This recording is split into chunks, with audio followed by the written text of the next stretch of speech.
Ganito talaga ang buhay sa ibang bansa. Gumising ka ng maaga, umalis ka ng maaga, mag-drive ka ng maaga para magtrabaho. Kahit masakit man katawan mo, masakit man ang likod mo, at masakit din ang ulo mo, well, no choice.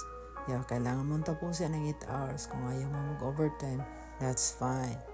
Kaya kailangan mong patunayan na kayang-kaya mo ang trabaho kasi nanghihinayang ka sa isang araw na mag-absent ka. Kaya tuloy pa rin ang ligaya para sa pamilya. Kayang-kaya mo pasayahin ang sarili mo.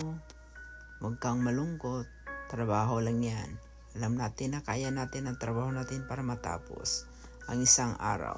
Kaya sa bawat araw, kailangang malakas ka. Kaya mo ang lahat ng trabaho. At dapat kaya mong laruin ang sarili mo. Na kayang-kaya mo pala ang trabaho para matapos. At yan lang po ang kwento ng aking buhay bilang isang manggagawa dito sa Canada. Thank you. Bye!